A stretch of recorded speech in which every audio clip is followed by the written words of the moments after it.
विश्वासाची 26 वर्ष, लाखो सुखी दाम्पत्य. डाउनलोड करा मराठी मॅट्रिमनी. देवेंद्र फडणवीस केंद्रात उत्तम शिक्षण मंत्री होऊ शकतात हे मोदींना माहिती आहे.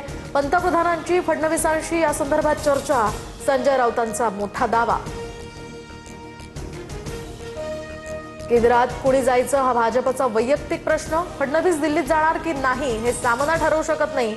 उदय सामंतांचा राऊतांवर निशाणा, तर सामनाचा खप काही लोकांपुरताच मर्यादित. संजय शिरसाठांची ही टीका.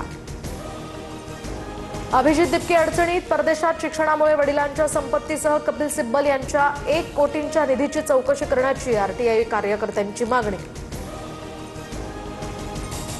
अभिजित दिपकेंच्या आंदोलनाचा विषय आमच्यासाठी संपला. दिपकेंच्या भेटीवरून शिंदेंकडून शिरसाट आणि बच्चूकडूंची कानउघडणी झाल्यानंतर उदय सामंतांचं हे स्पष्टीकरण. शिंदेच्या लोकांच्या हातामध्ये तिजोरीच्या चाव्या आल्यापासून चोरी वाढली. सिद्धिविनायक मंदिरातील दानचोरी प्रकरणावर राज ठाकरेंच्या आरोपांनंतर आता संजय राऊतांचाही घणाघात. शरद पवारांनी भाकरी फिरवली. पवारांकडून पक्षात महत्त्वाचे फेरबदल. नवीन पदाधिकाऱ्यांच्या नियुक्त्या जाहीर. दादर टीटी परिसरातील उघड्या मॅनहोलवर तासाभरानंतर जाळी बसवली. साकीनाकामधील दुर्घटनेनंतर सुद्धा महापालिकेचा निष्काळजीपणा समोर. स्थानिकांमध्ये मनस्ताप. नाशिकमध्ये रस्त्यांवरील खड्डे बुजवण्यास आता सुरुवात. खड्ड्यांमुळे 5 जणांचा जीव गेल्यानंतर पालिकेला जाग. मंत्री गिरीश महाजनांनी प्रशासनाला धारेवर धरल्यानंतर रस्ते दुरुस्तीची ही कामं हाती.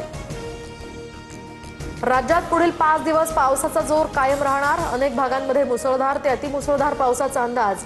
घाट परिसरामध्ये ऑरेंज अलर्ट जारी, तर कोकण, गोवा या विभागातील जिल्ह्यांमध्ये काही ठिकाणी मुसळधार पावसाचीही शक्यता. संततधार पावसामुळे राज्यभरातील धरणं ओव्हरफ्लो. महाराष्ट्रातील लहान, मध्यम आणि मोठ्या प्रकल्पांमध्ये सुमारे 68% उपयुक्त जलसाठा. अनेक ठिकाणी नदी नाल्यांना पूर, तर नागरिकांना सतर्कतेचा इशारा. विश्वासाची 26 वर्ष, लाखो सुखी दाम्पत्य. डाउनलोड करा मराठी मॅट्रिमनी.